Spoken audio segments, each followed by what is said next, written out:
Welcome, everyone. Welcome to the session on different drug reimbursement and pricing approaches and their impact. We have a very exciting session today. We have 4 distinguished panelists. My name is Aslam. I'm a professor at the University of British Columbia. And our 4 panelists today, I will introduce them in order of their presentations. Some just house rules, and the house rules are that we are going to have no questioning during the first 4 presentations. We want to maximize the amount of discussion you can have. So each presenter will present for 15 minutes, and after that, it'll take up the first hour, and after that, we'll have half an hour for questions. So no clarifying questions at the end of each presentation. And now, I don't know who's presenting first. So the first presenter is Professor Patricia Danzon. She's a professor in the Wharton School, University of Pennsylvania. Patricia. Oops.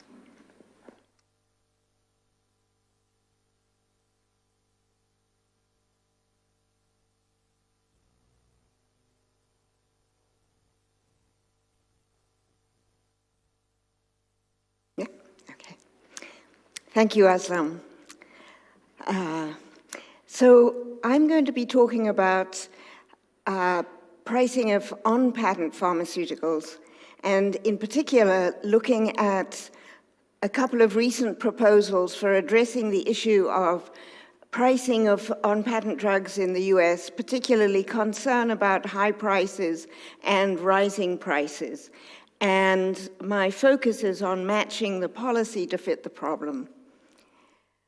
So to start off with, why is there an issue at all with pharmaceutical pricing of on-patent drugs? Well, the underlying issue is pharmaceuticals are R&D intensive, therefore there are patents.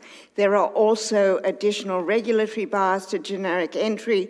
I won't go into the details, but the bottom line is that for a significant period of time, usually at least 12 years, an innovative drug does have monopoly, a legal monopoly power. And that means that the producer has the ability to set price well above marginal cost. That is the intent of a patent, in order to have the potential to recoup the R&D cost. But when price is above marginal cost, we would expect utilization to be suboptimal from a first best standpoint, and drugs may be unaffordable to many people. Insurance is very useful in offsetting the high price of drugs because it covers much of the price, and oftentimes co-pays are less than marginal cost. But the issue I want to focus on today is that insurance also creates the potential for excessive prices. And this was first focused on in a paper by Garber, Jones, and Roma in 2006. The point here is illustrated by a very simple supply and demand diagram, where if we look at this demand curve for drugs without insurance, the simple monopoly price would be P1. Now give the patients an insurance plan with a 50% co-insurance, and that has the effect of rotating the demand curve that the producer faces to a situation where for any quantity, the height of the new demand curve is double what it was with the uninsured demand curve. And so in the case of a simple linear demand curve, the price is almost twice as high as it would be without insurance, unless the payer intervenes. But this now becomes one of the roles of insurers. Insurers, as patients' agents, in theory, should be designing insurance plans that balance access and coverage, financial protection, and total cost for patients. We have a lot of literature to a paper by Mark Pauly in 1967 studying consumer moral hazard, the tendency to overuse when a patient is covered by insurance. But that literature generally assumes that the producer prices are fixed and exogenously set at marginal cost. And the issue of what I am calling producer moral hazard, this tendency for insurance to lead to higher producer prices, has not been extensively studied. But from the diagram that we just saw, and just plain intuition, it's clear that some sort of payer control on price is a potentially efficient limit on insurance-priced drugs. And this should not be viewed as a standard price control, or as they would say in the US, socialized medicine. It is a control on the insurance distortion of prices. This is something that we examined, myself with Adrian Towse and Jorge Fernández Mestre.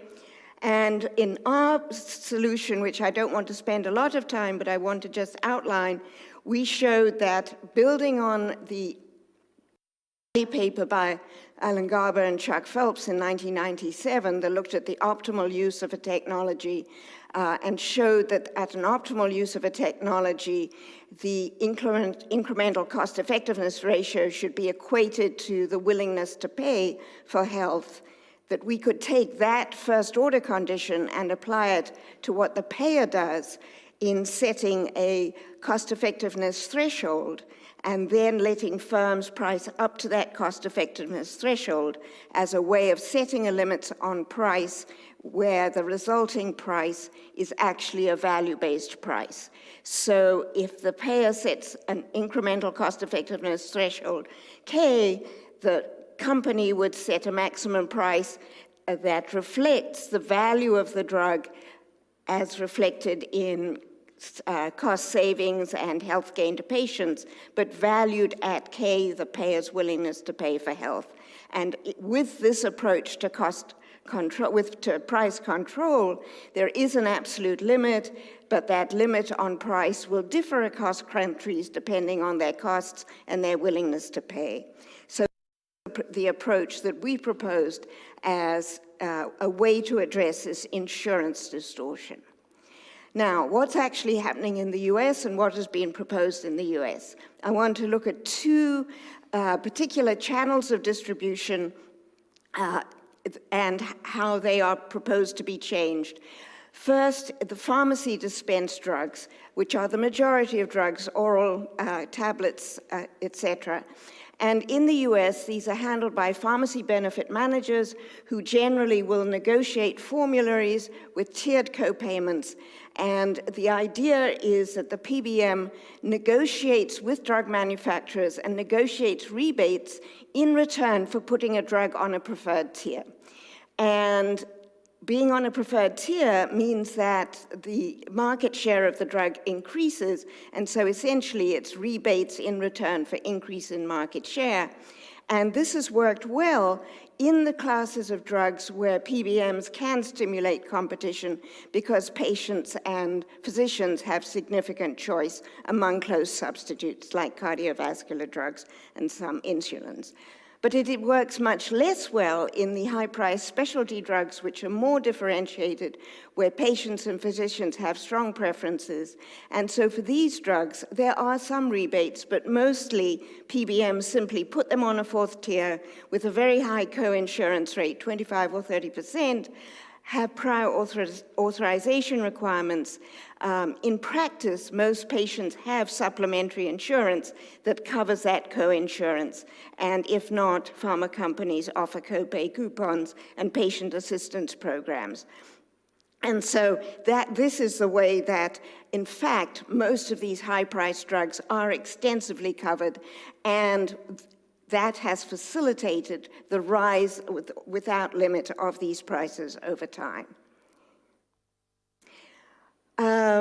So list prices have risen and average rebates have grown, and the effect of rebates has become very controversial. So at one level, confidential rebates, which are the rebates the companies give to the PBMs, are an essential way of differentiating price in order to compete for business of different plans. And this sort of competitive discounting that is confidential is discussed and supported in a paper on oligopoly by George Stigler going back to 1968. However, the pharma industry in the US argues that list prices are forced higher in order to recoup the rebates. And in other words, they're saying that these extensive rebates contribute to the higher list prices. I do not accept that argument, but I am making a more differentiated version of it. I believe that if PBMs on payers, PBMs in particular, retain a significant amount of the rebates, then pharma companies do have an incentive to adopt a strategy that uses a high list price in order to then be able to give a large rebate, and that strategy is more dominant than a strategy that would achieve the same net price, but with a lower list and a smaller rebate, because it is giving a larger incentive to the PBM that designs the formulary. And so it can distort formularies and use. Another criticism of the current rebate system is that the rebates currently do not reduce the actual out-of-pocket payment that patients make at point of service. Rather, they are, to the extent that they're passed on, used to reduce premiums. And this is almost inevitable because many of the rebates are actually based on ex-post market share, and revealing the rebates to pharmacies would undermine the confidentiality. So the proposal is to eliminate the so-called safe harbor provision and for giving rebates to health plans. Essentially, this would make it possible for rebates to be deemed illegal. And if they're given to PBMs, and instead gives a safe for rebates given directly at point of service.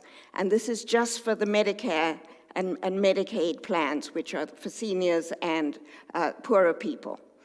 The likely effect of this, I believe, is that rebates given to PBMs will be eliminated, but they will not be given at point of service to patients, because giving a rebate to pharmacies does not, in fact, it's unlikely to lead to a significant gain in market share.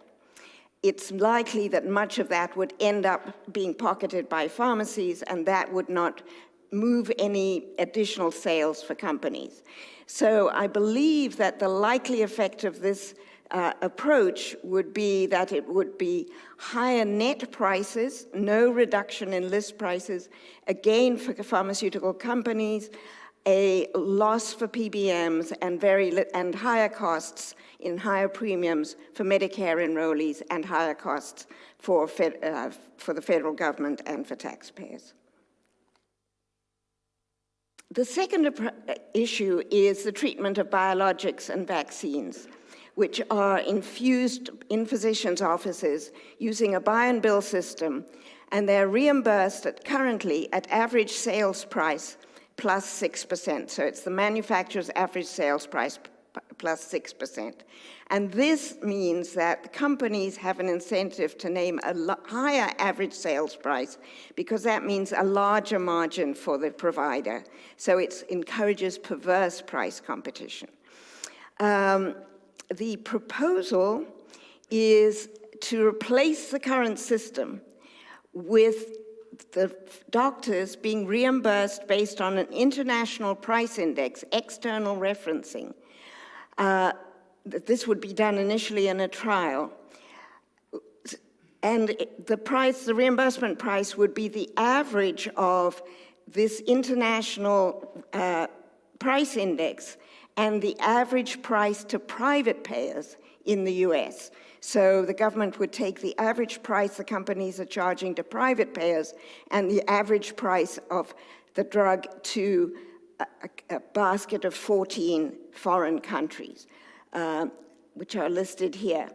The provider's dispensing fee would still be based on 6% of the ASP, so there would still be the distortion in prescribing, and there would be a very strong incentive for companies to, in fact, simply raise their price, their ASP price to the private sector in the US to try and raise their prices to foreign countries in order to get the higher average ASP price in the US.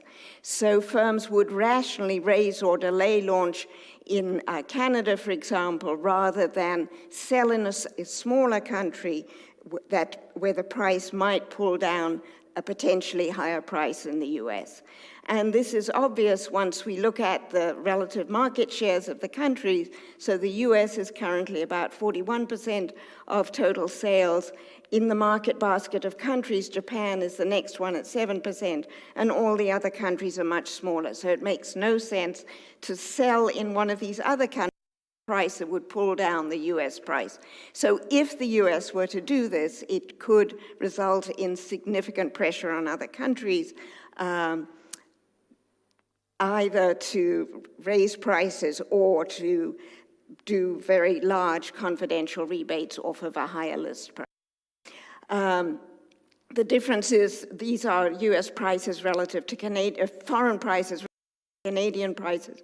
Shown in the blue bars here, the very high bar is the US, all the others are the comparison OECD countries, and it's a subset of those. So you can see the gap between what would be the reference countries in the US currently, and that would be what would have to be made up if there were in fact referencing. So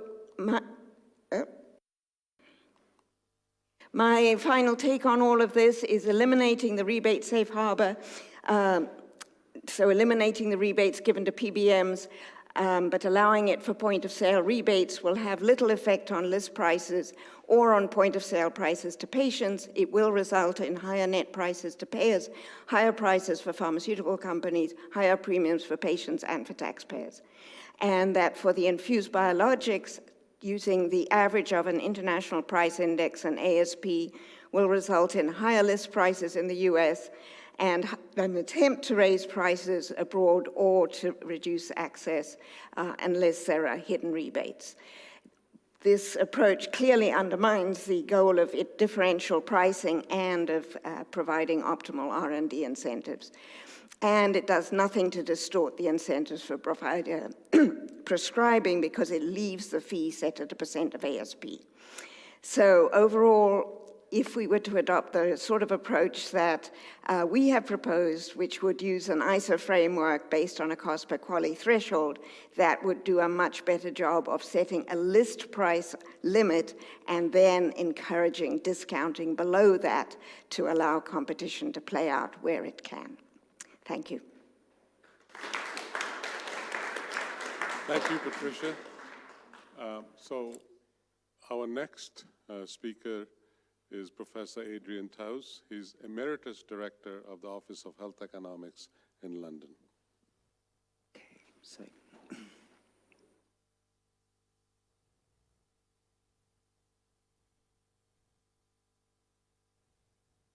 that's me, yeah. Okay, and this one moves it forward. Great, okay. Thank you, Aslam. So I'm going to go quite quickly through the slides. There's quite a few numbers. I will put the slides on the OHE website, so you'll be able to look at them at your leisure, as it were. So just by way of context, then, this is taken from a National Audit Office report. So branded medicines in primary care, UK, 5 billion. The generic primary care, 3.5 billion. But obviously, 80% plus of prescriptions are generically written. Just a couple of other things to point out. Notice in the branded sector, hospital is now larger at list price than primary care. And notice that in the case of the generic market, the hospitals are still an also ran, but in a sense, the future is hospitals. But today, I'm talking about primary care. The other figure I wanted you to think about in the context of what I'm going to talk about in terms of shortages, primary care rates, generics, 2016-17, minus 10%. So the volume didn't fall, the prices fell. So what you've seen at the sort of macro level in the UK primary care generics market has been prices. So a couple of examples from my colleagues of, well, this is the one that typically happens in the UK market. This is Crestor, and here you can see the moment it comes off patent. So the green here is the generic price as a ratio of the brand, and it comes down to 17% and then around 10%, i.e. prices fall by 90%. And then you can see what happens to volume. The brand goes through the floor. Residual of around 10% and the generic goes up. So I asked my colleague for an example where that didn't happen. He said that's quite difficult. The best one he could come up with was Prochlorolan. Apologies if I've not pronounced that very well. And here you can see similar effect, but the price only goes down. The generic price is around 40% of the brand, and the prescriptions are roughly 50-50. But I mean, the norm is a very large fall in the generic price. So, and yet we had, these are various headlines, and I'm going to talk a little bit about this, around drug shortages, both endangering lives, wasting NHS time, and costing lots of money. So irrespective of what I've showed, there seemed to be some sort of problem in the UK generics market, which stimulated my interest in exploring this issue. So this is a couple of slides taken, points taken from a very good report that came out earlier, end of last month, from Oxera, a good economics consultancy, and this was actually commissioned by the British Generic Manufacturers Association, but it's a report the Department of Health think is very good. So, and you can, again, writing small, so I'll just run through it very quickly. The wholesale market in the UK is quite concentrated. The pharmacy market is quite concentrated. There's quite a lot of integrated and vertical integration. But then you've also got, for branded manufacturers, using wholesalers as agents, but that's not the case in the generics market. So one thing you have to bear in mind, which I'll come back to very briefly, is when we're looking at the competitiveness of the manufacturing end, then when you're looking at list prices, particularly if you're making international price comparisons, you're also making an implicit assessment about the efficiency of the retail sector and the efficiency of the wholesale sector. And a big issue for the Department of Health, NHS, in managing it is making sure that those two bits are working properly. But in principle, what happens in the UK, well, in England and Wales, Scotland, Northern Ireland have similar systems, is competition drives the price. So the department does not set prices. It has residual powers, but they've never been used. So what the department sets is the list price at which the pharmacy will be reimbursed, not the price at which the manufacturers charge the pharmacy or the wholesaler. They're free to set whatever prices they like. So what happens is most of the big selling products are in category M, and the department collects, there is a requirement for information to be submitted every quarter by manufacturers about their transaction prices. So the department is not setting prices, but it knows what the transaction prices are.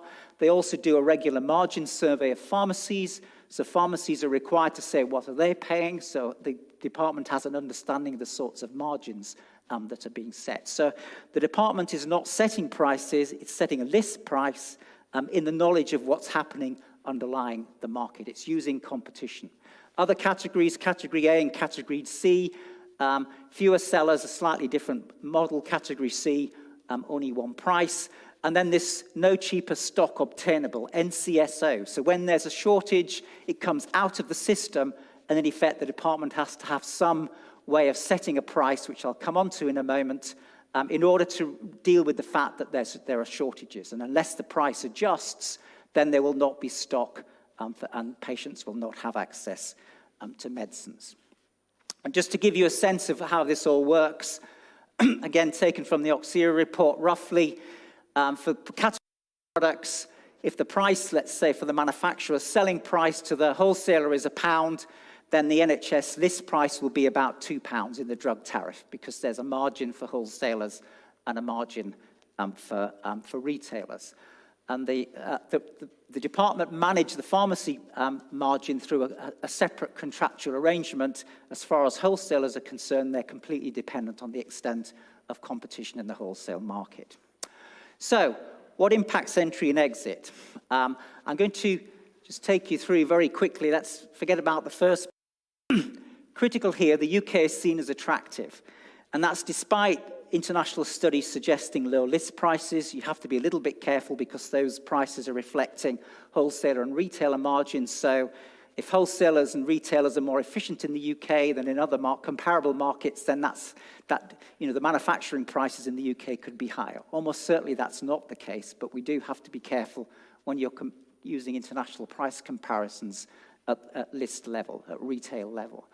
The critical attraction the UK has is there are no pricing and reimbursement barriers to entry. You can enter the market whenever you like, so as legally you have a license and the patent has expired, and you can charge whatever you want.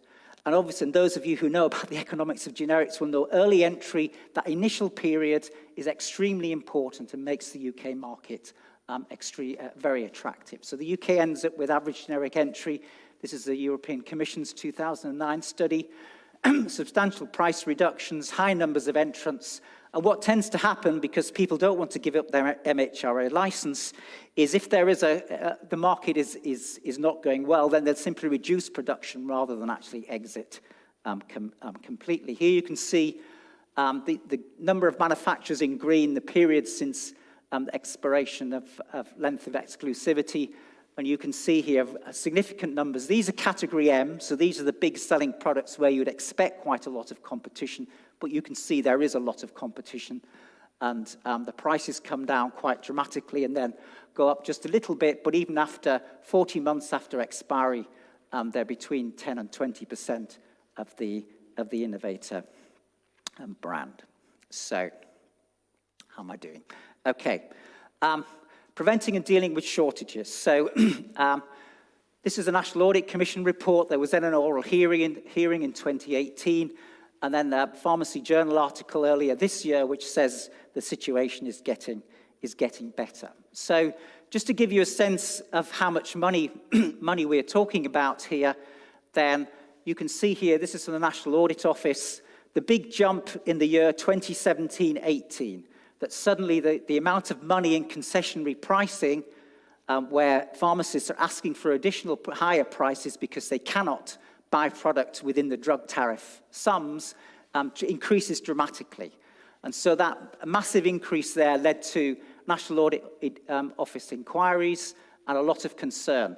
And the department, effectively through one mechanism or another, and you can see here, this is by month, so they're not strictly comparable, but you see the numbers coming down as we come into 2019. Pharmaceutical Journal article says that basically the NHS is estimated to have spent around half what it spent last year. So the 315 million is estimated to come down in the 2018-19 year to around half of that. And the Department of Health are saying one of the reasons that they're able to do that is because and I'll come on to this very quickly, the legislation that was passed in 2017, brought into being in 2018, gives the department even more information about what's happening in the marketplace. So it's easier for them to understand when they need to agree to concessionary prices and when they can pull it back into the system. So to give you an example of how this works, this is again taken from the Oxera report. So you can see here, the prices down here, and you can see supplies is starting to go down. At that point, there's a crisis, as it were. Pharmacists can't get hold of it. They're granted an SCS price, and you can see the price in the concessionary period goes up from around 45p a pack to £30. So the department is very clear. It will agree very substantial price increases to deal with the problem, because the issue is to avoid shortages in the sense that patients cannot get the medicines. So you can see the response is to allow much higher prices. We can see the manufacturer numbers start to creep up again. And then what happens is, because there are these various mechanisms, as the number of manufacturers increase, the department will stop offering the concessionary price and slot the product back into one of those categories, category M, category A, category C, depending on the numbers of competitors and so in effect, it becomes a little bit self-regulating. The issue for the department is where do they agree the spike, and therefore the essence of having more information to decide how high they have to go is quite important. The Health Service Medical Supplies Act costs I mentioned just a moment ago. The critical point here is that it extends the information that the department was able to get from Category M into Category A as well. It also extends the powers of pricing, which I said have not been used, over unbranded generics, which it gets a little complicated, but I won't go into it. But the critical point around the pricing powers is if they were to be used, the department would be using two criteria. They'd need to be available on reasonable terms, and they'd have to have regard to the costs of research and development. And there was several cases in which the most important one was Pfizer-Flynn, where the department was concerned about increases in prices of unbranded generics. And this was the most notorious one, where NHS expenditure on this epilepsy drug rose from around 2 million a year to around 50 million with no change in volume. And what had happened here is Pfizer made the capsules, sold them to Flynn. Flynn debranded and so came out of the price control mechanism into an unbranded generic, chose the price that they wanted and increased price. The CMA, the Competition Markets Authority, found this a serious breach of law and imposed 90 million fines. Pfizer and Flynn appealed, and the CMA's judgment was overturned. So it had misapplied the relevant legal tests in establishing both whether pricing was excessive and if it was unfair. And there's a 5-stage process the CAT set out, which is extremely interesting. One of part of judgment is economic value. So if the price you end up with you feel is unfair, you compare that with the value that's being delivered to patients, and actually it's not, then you, in a sense, you fail the test in terms of it being an unreasonable price. So, right, final slide. So the system works well, it seems to me. I was surprised when I started this exercise. It's essentially market-driven, the department trying to use competition. There are issues around wholesaler and retailer competition. There are issues around brand generics, but I won't go into this. I think the critical issues for the department are this price control as a backstop. The CAT judgment suggests that's going to be extremely difficult to apply in practice. And it's also clear that the politicians are confusing Pfizer-Flynn type examples with shortages. So if there's a shortage and the price goes up, surely somebody's making too much money and the department ought to do something about it. Department's policy is absolutely not. We allow the price to go up so patients get the product. More competition comes in, the price can come down and go back into the mechanism. There are issues around, I think, whether there's an element of gaming and whether if you can see the numbers of suppliers coming down, you could try and anticipate what's happening or the extent to which some of these events take place because, again, in this famous, in one or two examples, the MHRA inspects a factory and finds it substandard, factory closed. If that's a major producer of that generic, then there's a problem. My final point here is to bring us back to the beginning. Arguably, what's happening is increasingly the action will be moving into the hospital sector, where the tradition in the UK has been tendering and a focus on biologicals and biosimilars. That, for me, is an extremely interesting issue for the future. Maybe we can have a session at iHEA next time on that. Thank you.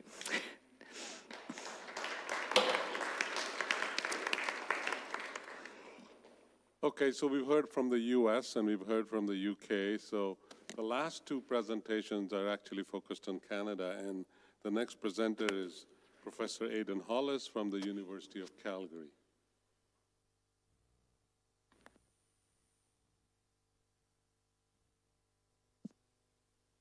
Yeah, I hope that actually I'll be a little bit more general than just Canada.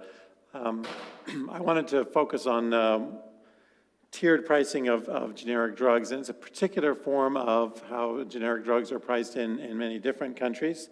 It's joint work and very much work in progress with a whole set of colleagues. So the question that it sort of underlines this is how one should set prices for generic drugs if you're going to set them at all.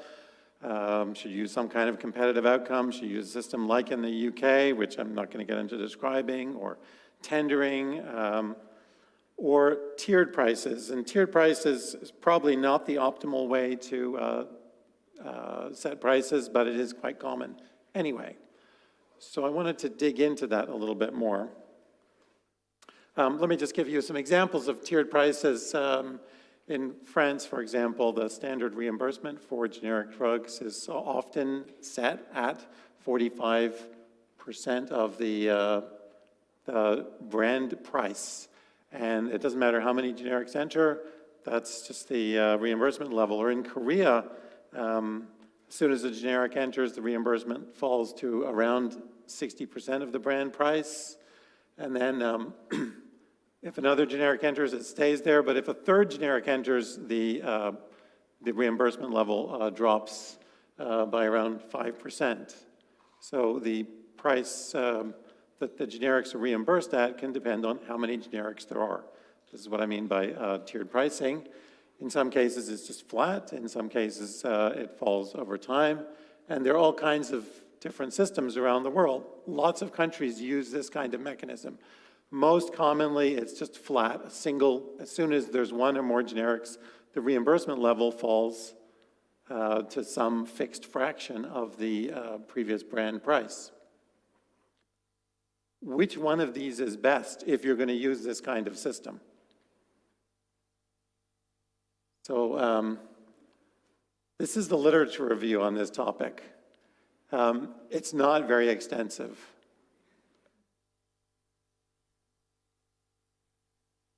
Well, so what do you want? You want a system that's going to have a tier that's high enough to make sure that you get generic entry, but you also want to have essentially enough entrants that you're going to drive prices down, probably. This is kind of preliminary, but basically what we do here is to do a simulation exercise with a bunch of different models. For example, these. Where you, without generic entry, you start off basically at the brand price, and then, as in the Spanish model, say, you fall to 60% of the brand. Okay, we'll look at a few of them. And I'll just set up the simulation. So basically, with the simulation, I'm going to have a whole bunch of different possible sizes of brand markets within a country. Here, this is kind of based on what it looks like in Canada, with the mean brand sales for a product or whatever, $7 million. And I'll show you what that looks like in a minute. The generic variable cost also has to vary, and this is, again, just set up as a distribution. I'll show you what it looks like. We're going to have some generic firm entry costs. Those are important. And then there's the, here I'm just going to set the generic share of the market at 100% as soon as they enter. I'll do 10,000 iterations. Basically, when I change around these distributions, it doesn't really have much of an impact in terms of which systems are preferred. Some generic firm entry costs. This is just taken from actually some Canadian data, but I'm going to have costs that vary across a distribution. So distribution of brand revenues. This is set up according to tens of millions of dollars. Most drugs are going to have not that large revenues, and then there are going to be a few drugs which are real blockbusters. Got a distribution of generic cost as a fraction of the brand price, and this is just variable cost here. So the idea being that I'm really interested in thinking about if I've got maybe generic costs might be a few percent of the brand price, and in some cases, of course, it's going to be close to the brand price, maybe even higher. So basically, I take 10,000 iterations and I just draw independently from the distributions.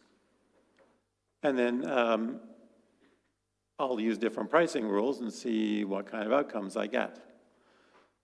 So the Austrian pricing rules, for example, look like this. As soon as there's one generic, the price falls to 50% of the brand price, then 41%, then like 37, then 33%. In Canada, currently it's 75, 50, and 25. In South Korea, basically 60% for the first two, and then it falls. Spain, 60% of the brand price. Which one of these is going to deliver the lowest kind of average price? Well, so here's a kind of set of how they deliver given this the distributions that I found. Basically, Austria and Canada are relatively well performing. If you just ran a sort of Cournot simulation, you can get lower than this. But it matters basically how you set this up. And so what are the things that you would be looking for? An optimal simulation, or an optimal sort of set of prices looks something like this. Lots of tiers. You can just keep on adding more tiers. Having lots of tiers, of course, is not the only thing. You don't want to just start at 99% and work your way down, because then you get, essentially, it's too hard to get generic entrants at all. Enough generic entry to wear your price down. So you need to have enough generic entrants, but you don't want to, you want to also have tiers being aggressively priced. So it also depends on the size of the market, what you do.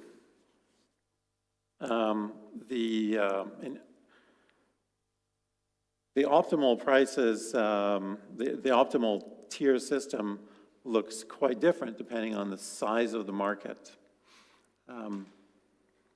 So the darker ones, the cases with the gamma distribution having a shape of a scale, of 5 million. It's about 5 times the size of the second and fourth ones here. You get lower prices, of course, if you have a larger market, because you're going to get more generic entrants, and that's going to drive down the price in this kind of tiered system. If you have a smaller market like this, anyway, like this, you're going to end up with a higher average price. But notice that it can be actually hard to drive the price down very far when you have actually a small market anyway, even with basically a better designed system. So actually it turns out that Austria has probably optimally designed its system to suit a relatively small market, which makes sense because Austria is a small generic market. It doesn't have automatic substitution. So a few things to draw from this. When you do these simulations, you find that if you have like too slow a decline in price levels, that doesn't work very well. If you have too aggressive a decline, that prevents entry and will leave prices high. You don't get enough generic entry. If you have too few levels, and this is the most common problem, you fail to get price reductions. So that is a really, it's a very widespread problem. And note that you can never lose by adding an additional level.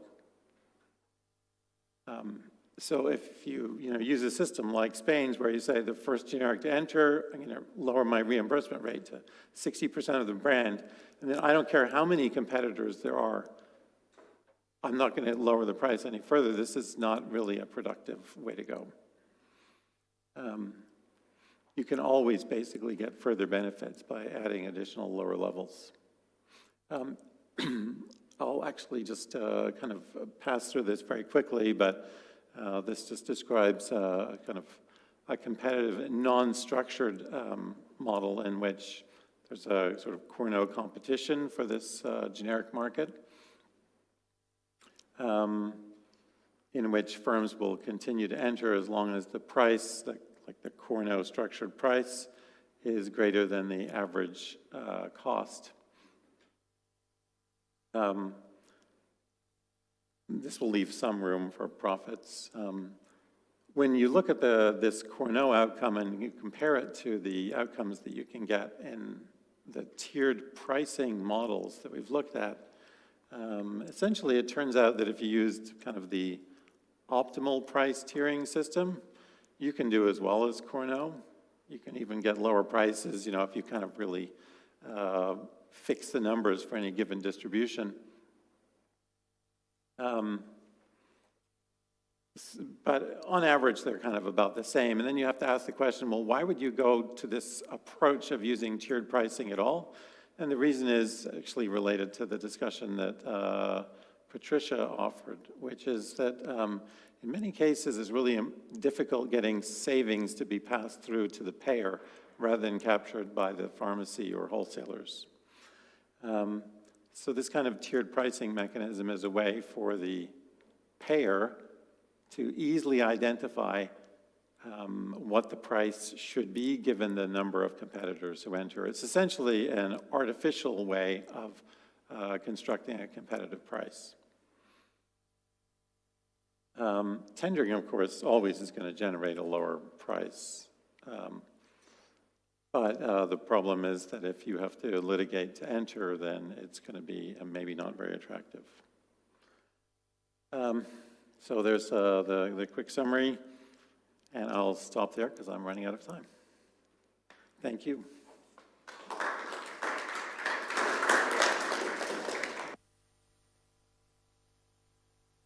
Adrian? So the last presentation today is by Dr. Zhang. She is assistant professor in the University of British Columbia. And then we'll have lots of time for discussion after her presentation. Thank you, Aslam.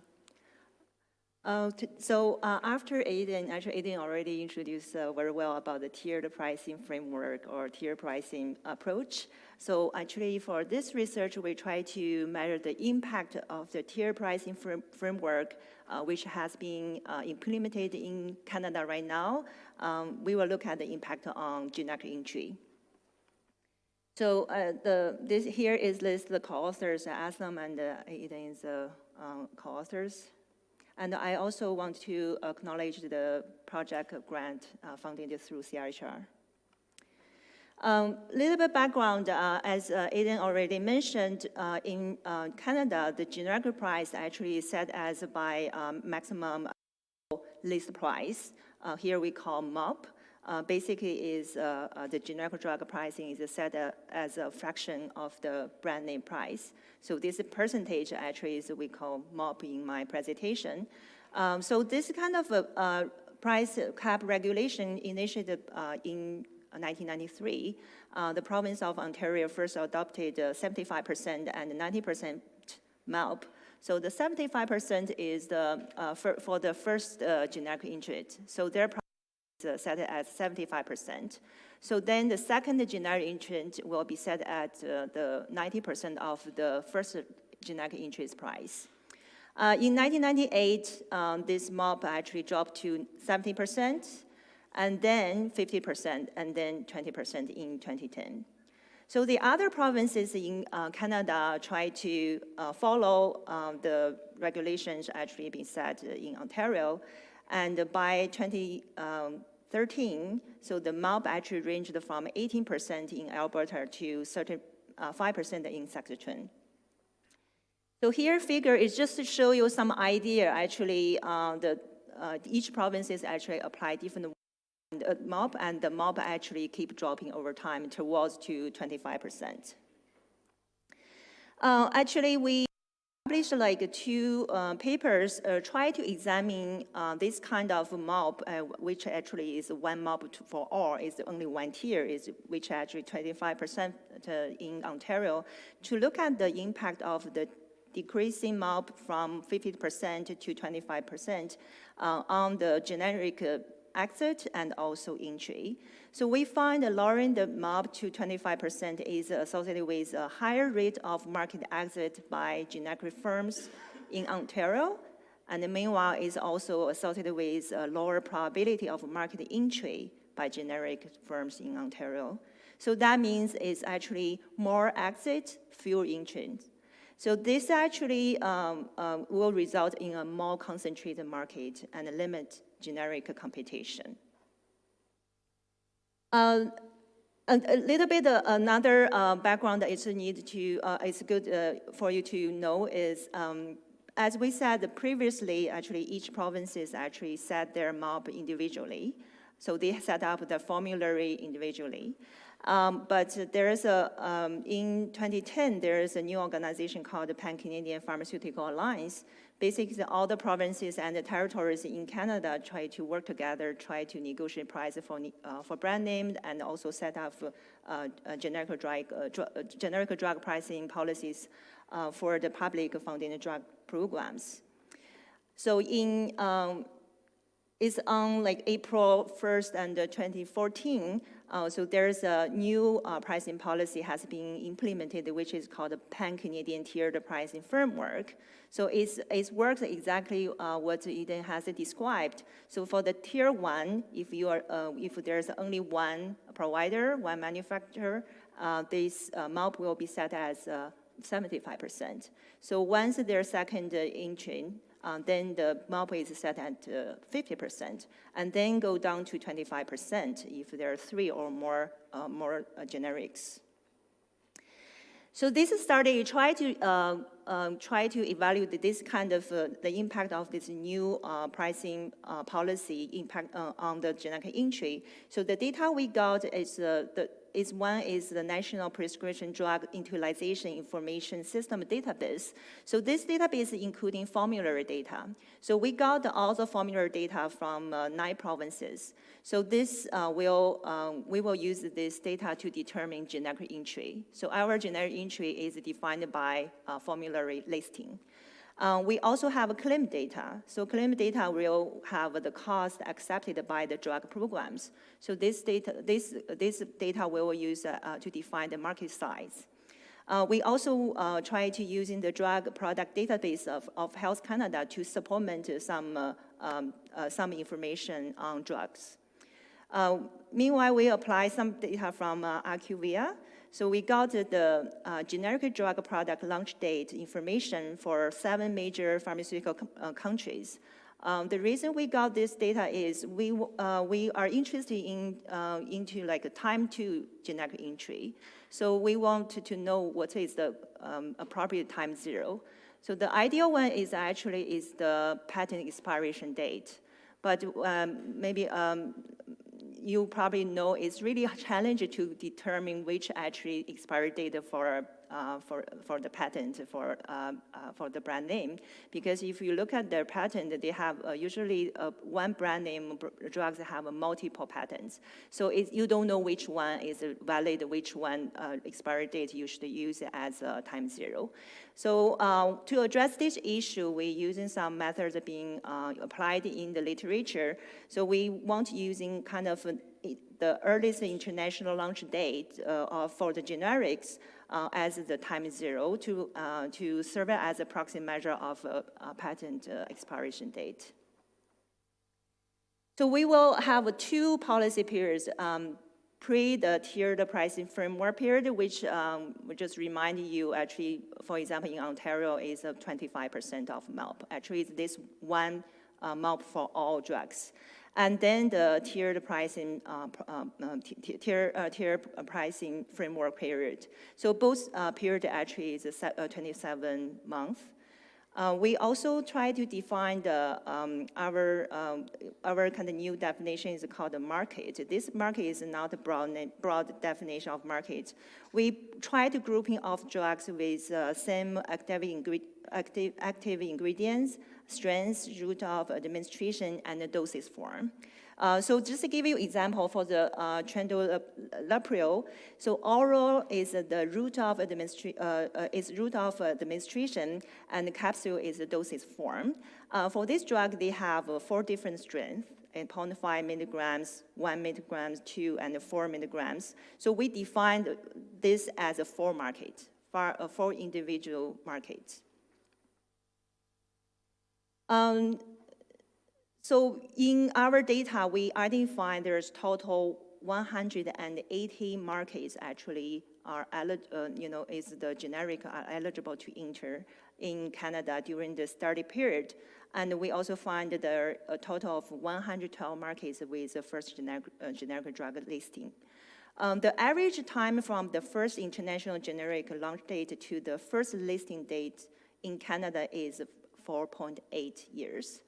If we look at there's 61 markets actually being listed in the pre-policy period, and then 51 markets during the tiered pricing framework period.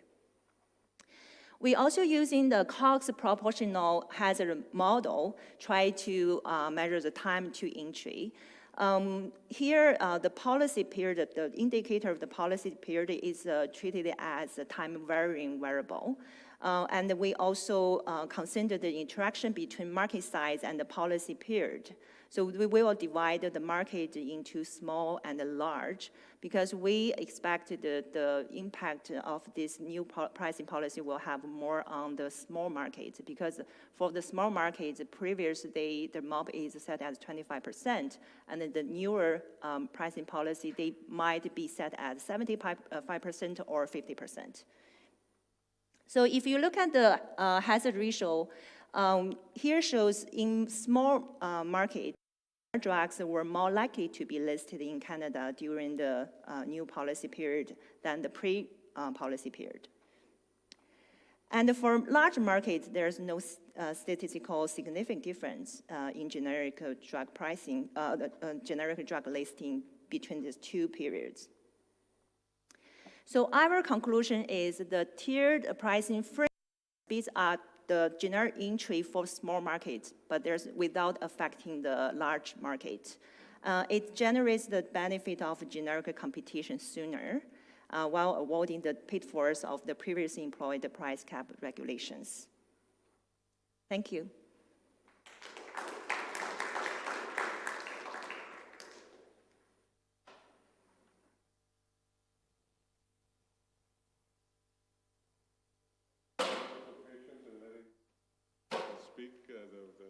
The presenters speak. We now have lots of times for questions, and all the 4 papers are open for questioning. And if you're asking the question of a specific presenter, then you can name them, or if you're just asking the panel, that's okay too. There's a person with a microphone. If you raise your hand, he'll come to you. Otherwise, this session is being taped, and if the microphone is not used, then the question doesn't get taped. So it's open. You can throw up your hands now and then. Philip Clark from the University of Oxford. I'll perhaps ask a general question, which is perhaps as a sort of first best solution. Wouldn't it be a better world if we had transparency in pricing, and as economists maybe trying to find a way to have a think about how we, get governments to move on that, because clearly sort of hidden discounts, and clearly that not only happens in the United States but happens across the world, are increasingly making it very hard to know whether any government is paying the right price and undermining reference pricing. But perhaps the other thing, just very briefly, I'd raise with the issue of shortages, perhaps an innovative solution that's adopted in New Zealand, which has a tendering process, but they also make the tenderer sign up to unlimited liability to supply the drug. And that's something potentially one might use in the UK with like an option price, where you might get, if you have a stockpile of say 6 months of the drug with an option price to incentivise that stockpile, again you might be able to get rid of shortages rather than having a reactive solution, which of course happens in the UK. So there may be ways to have a market-based solution, but it being prospective, as it were, to protect consumers.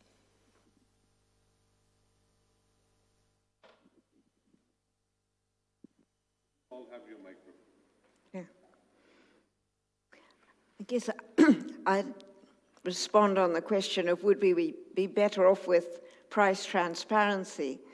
And I do believe the answer is no, that because there is such diversity in ability to pay across the world, and drugs really are potentially global products. We really do want to find a system that will enable richer countries to pay higher prices and poorer countries to pay lower prices. And the only way to do that really is to keep some of the discounts, some of the differences as confidential discounts, because otherwise the richest country are going to say, we want the prices of the poorest countries. So that's my answer on that one. Can I just comment on that? I mean, the irony is that poor countries actually, the very poorest countries, of course, don't have confidential discounts so much, right? They tend to actually just pay basically completely transparent generic prices, and you can find those things pretty openly in many cases. I mean, in the United States, which is definitely a high-price country, it's really standard that basically all of the big payers are getting substantial discounts. So I'm not quite sure how that fits with the argument you've made, although I kind of agree with you in principle, but in practice, I'm wondering about how that works. Okay, fair enough. In order to give confidential discounts, you need a significant payer in the poorer countries. The public health systems in poorer countries do get significant discounts. It's the private sector consumers paying directly out of pocket where giving significant confidential discounts just doesn't work. And so in those markets, you get the branded drugs being sold at high prices and then generics being available as the cheaper alternative. Can I just come back? I think this, am I on? Yeah, okay. I mean, on both your comments, Phil, I mean, I think, doing something wrong. Oh, right.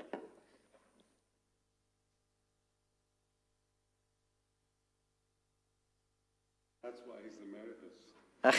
Yes, there you go.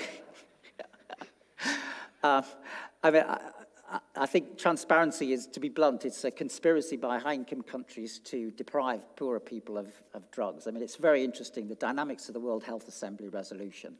What you see there is a number of high-income countries piling in, supposedly claiming to be on the side of poor and middle-income country and their patients. What they're really interested in is understanding how they can get lower prices for their high-income country patients. And of course, what would happen, as we well know, is the discounts offered to lower-income countries would just disappear. I mean, Patricia gave a very live example of what would happen if the Trump administration did implement their international price index.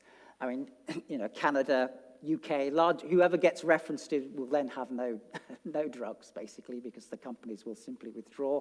It's cheaper to supply the US market and nobody else. It's more profitable to supply the US market and nobody else. So it seems to me that, and then, of course, the other final point is the point which Patricia made about the stiglets. So one thing you know will happen in generics is if you have transparent prices, you make price collusion much easier. Simple as that. So you have a double whammy. I think your point about the New Zealand tendering system, I think that's an extremely interesting one. I think it would be harder to implement in a UK sort of competition, freedom of entry and exit. But I think in principle that what you're proposing there makes a lot of sense to me. So I agree with one and disagree with the other. Patricia, if I understood you right, your idea is going in the direction of having a threshold from an ICER and a willingness to pay a kind of solution. Two questions. The one is, do you think about different thresholds for different types of payers in the US, or are you only talking about Medicare, Medicaid, and that's it? And the second thing, my problem always is, usually there is some consumer rent left, but if we allow the payers, the industry to price exactly at the thresholds, then all consumer rent is going to them. Therefore, I wonder, how do we save some consumer rent for the payers? Okay. First question, in a country with a pluralistic health insurance system like the US, would our system anticipate different ICER thresholds? In theory, yes, In practice, I think it's very unlikely that different health plans are going to pay different list prices. Excuse me. And the ISA thresholds are setting the list prices. So my expectation is there would be one threshold, but then there would be negotiations of discounts below that by different health plans, private sector or public sector, whichever it may be. Your second question was if you let the company price up to the ISA threshold, that appears to be giving the producer all the rents and leaving nothing for the consumer. That is true. In theory, in order to get the optimal level of innovation, that is okay. We want to give all the rents to producers. But again, in practice, if what that is doing is setting the maximum list price, and then payers are negotiating discounts below that, in fact, they are extracting some of that rent and getting some consumer surplus. So you can get both happening, but with a single list price set at a higher level in the US and then negotiating down.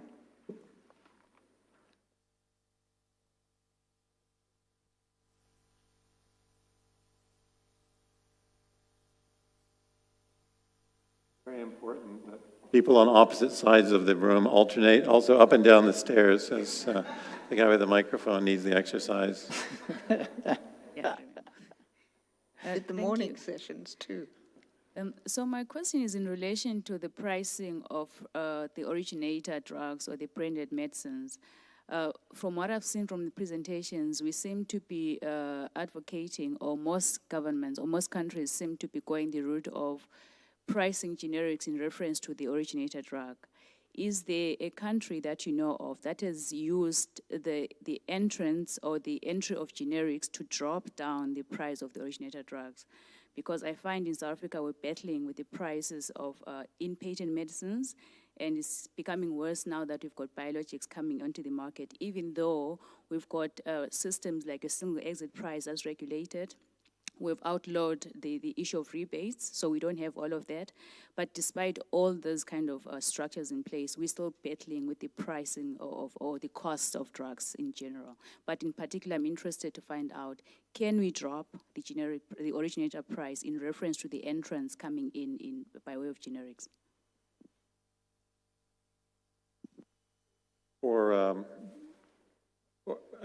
Outside of biologics, I mean, it's quite standard for the reimbursement price to drop in many countries. So as soon as the generics enter, it's the price paid by the insurer that drops.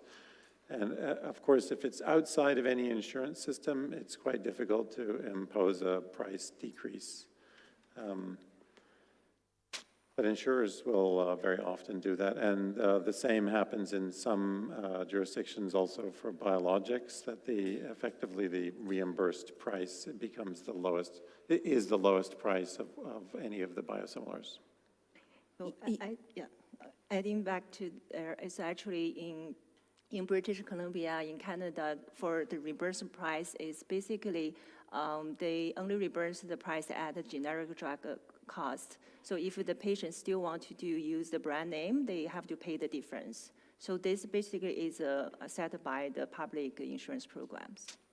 Yeah, those systems are called internal reference pricing systems. They exist in many countries. In Germany, the US does it for off-patent drugs, so yeah. I mean, I think the challenge always is that you're in danger of discouraging entry. So if you're setting up a system where you've got the innovator in the market and then you're going to make them reduce their price, then the gap for the incentive for someone else to enter a post-patent expiry goes down. So you're continually weighting this thing. What really gets prices down is competition and a powerful payer. And if you start ratcheting down price before the patent expiry point, or even at patent expiry, you're reducing the space for the entrants to actually make any money. So I think you just have to be very careful that this is a dynamic game. What you're interested in is, I think, is getting more entries and having a vibrant post-patent expiry, whether it's biologicals or chemicals, and that requires entry and lots of viable alternatives.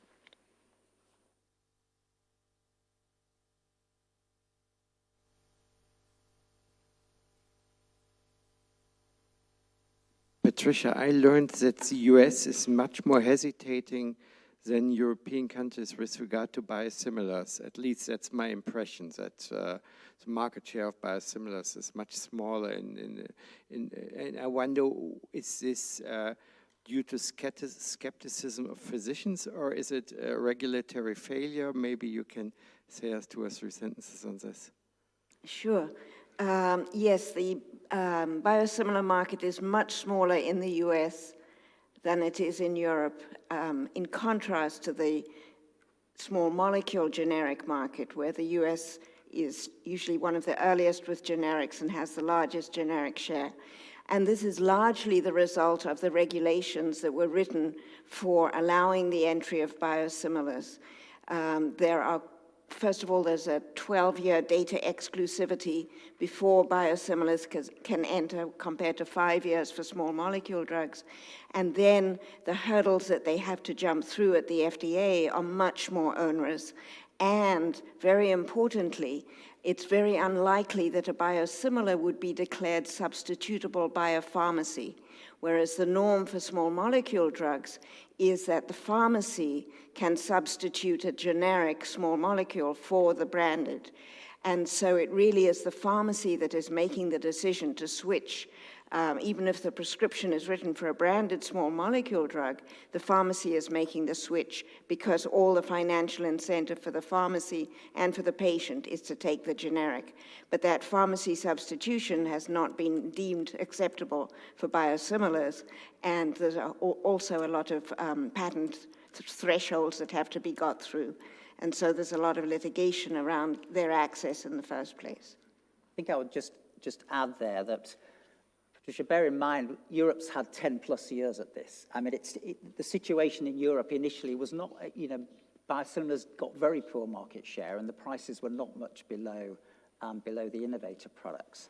It's taken 10 years, both for the regulators to gain confidence, but crucially for clinicians, hospital pharmacists, for everyone to gain confidence in the system. And I think what the generation of real-world evidence is quite crucial here. So I think, in a sense, it will take a little bit of time, I think, for the system.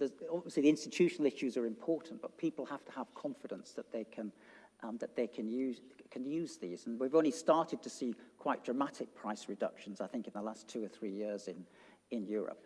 The other very quick point, going back to Patricia's points about the discount rebate, of course, if you're the innovator, you may package the rebates in such a way that effectively you discourage use of the biosimilar. So there may be, what may be going on in part is hidden discounts, which mean the innovator is reducing their price quite considerably in order to discourage the switch to the biosimilar. And I think the US system may allow that more readily than European systems have done. My impression is this is an insurer issue. So in the US, basically, insurers are accepting to pay for the originator drug as well as biosimilars, so that doctors are, not necessarily choosing to prescribe the biosimilar. So we've had the same issue in Canada, and in British Columbia, the first province to become aggressive on this. The insurers just recently announced that for a set of biologics, they're only going to be paying for the lowest priced biosimilar.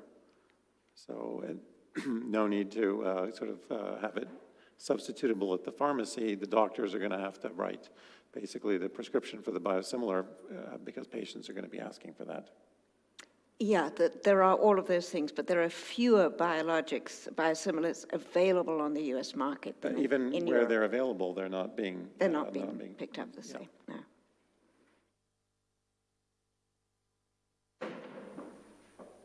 About Canadian case, I felt I made a serious mistake in my understanding. Generic entry is dependent on the province and regions. Is that correct? Generic entry can happen as soon as a generic manufacturer has a ANDA approved. Yes. But each province has different payers, so that firm has to go and sell in their province. What is the reason or political rationale behind that system? Because I assume the nationwide policy is very usual. So that is my question. What is the political background or some kind of the It is a constitutional nationwide background? policy.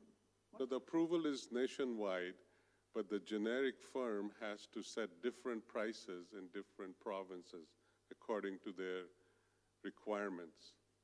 So they actually do enter across the country at the same time. Yes, but market size of the province of Canada is relatively small compared with the United States or Germany or that kind of the country. So why do you adopt this kind of the system? So that is my question. So health is a provincial responsibility constitutionally. Yes, so, yeah, there's no accounting for terrible policy. I think we're towards, like, that's why there's a new organization, Pan-Canadian Alliance. It's a big, actually, they join together, actually work on the same, similar kind of policy. Is it even worse previously? Now, actually, they are more on the same kind of. Yeah, that's all.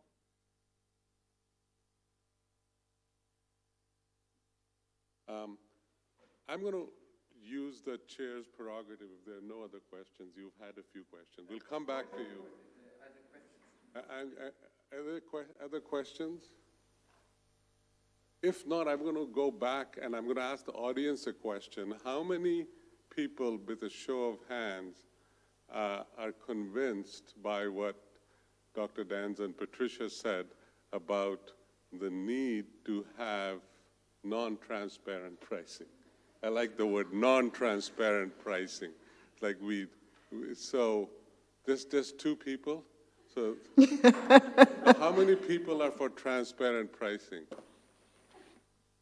But that's reassuring because we don't have the whole room for I was going to say, we obviously haven't convinced many.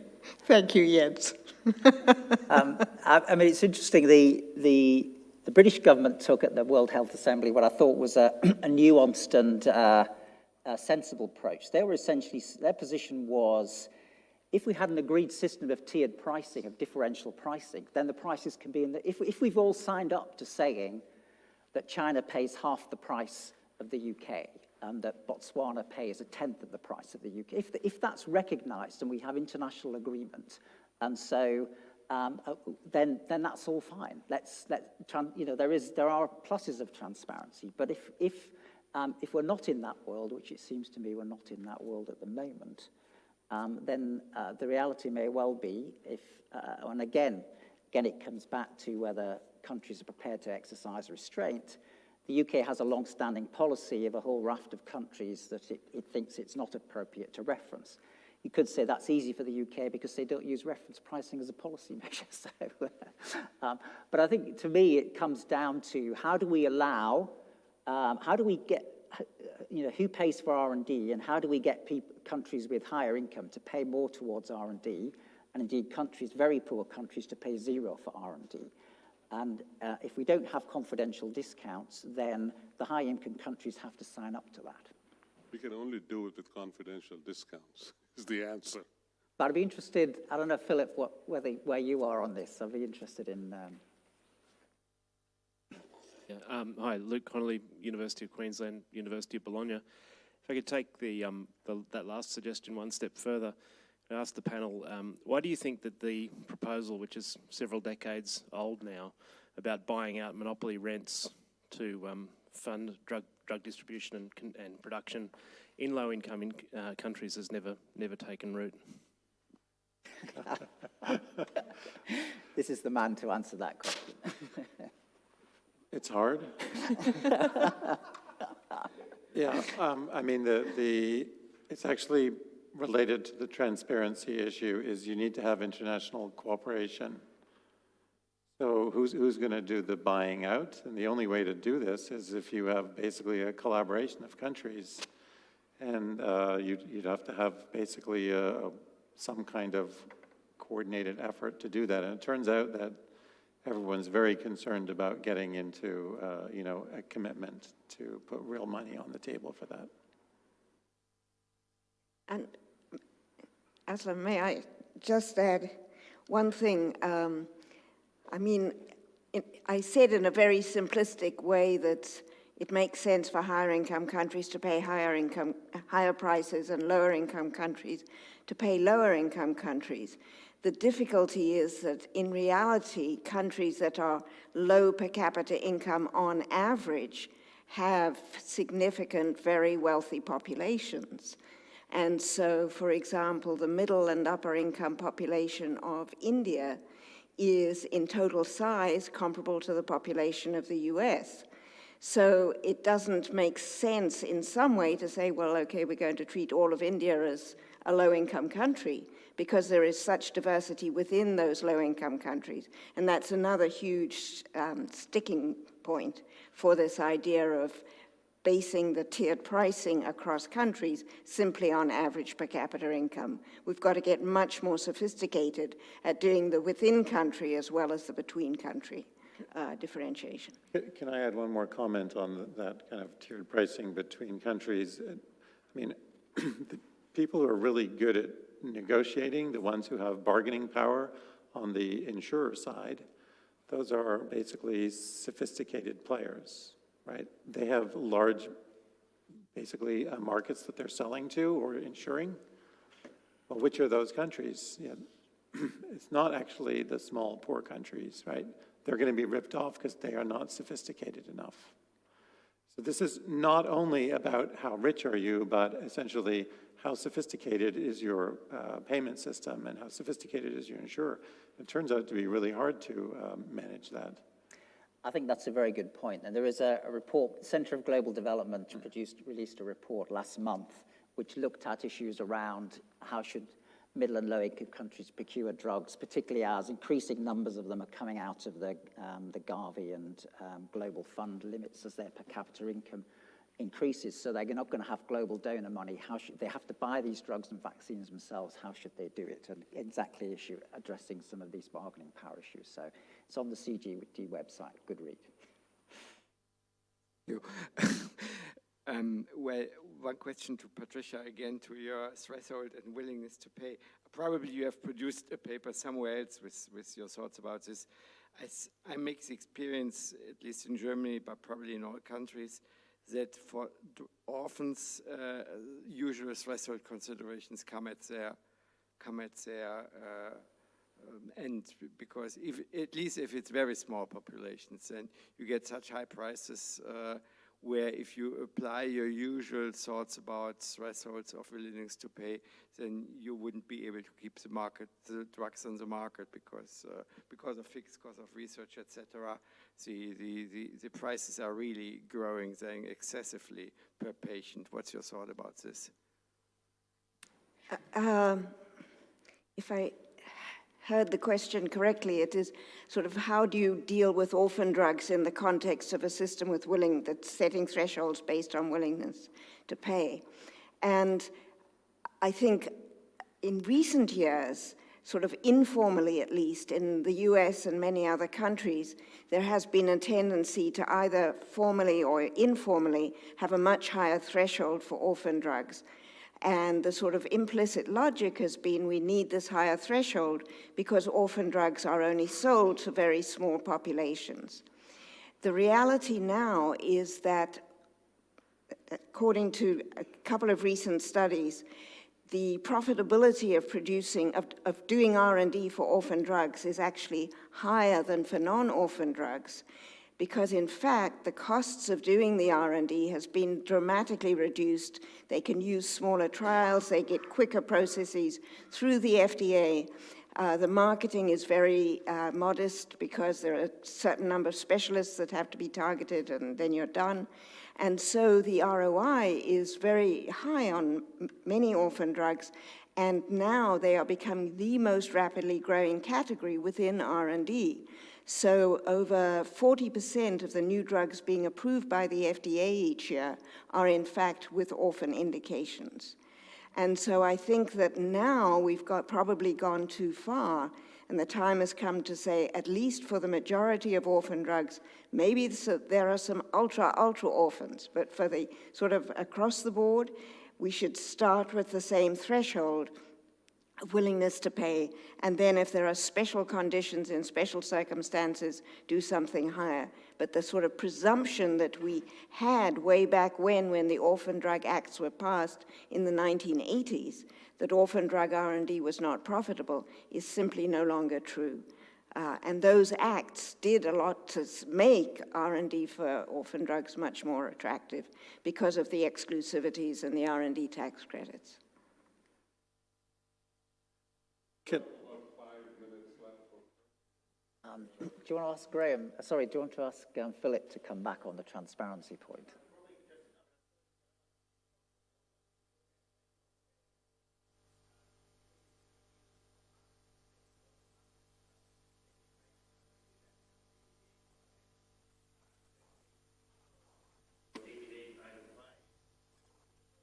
You know, the price that gets charged in the US for software, no doubt, is massively different to the price for India.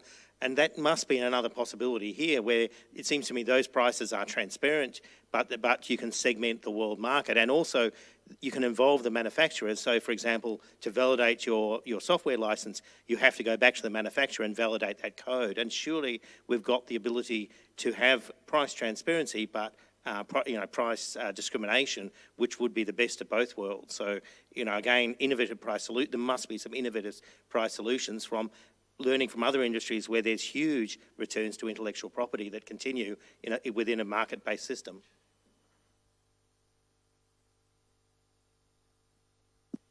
So isn't that more or less the way that things already work? I mean, everybody knows that some drugs are lower priced. I mean, Gilead was able to continue selling Sofosbuvir in high-income countries at high prices to insurers, even though, in India it was priced at whatever, 50th of the price or something. I mean, in Canada, like I think Patricia's data shows pretty clearly that prices are considerably lower.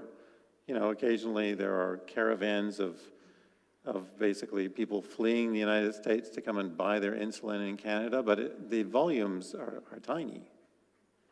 That's because it's illegal for commercial buyers to come and buy that does in the Canada. job, right? Yeah. That's the point. Yeah. Aslam, may I ask a question to go back to the generic markets and ask a question of those who presented on generics? All three of you were talking about situations of shortages in generic markets that are partly, seem to be country-specific, and yet the suppliers of generics are global companies. Why is it that, for example, within Europe, Adrian, I guess, one gets shortages in Spain or shortages in the UK when there must be pan-European wholesalers who are supplying the entire European market? Why is the UK the relevant market here?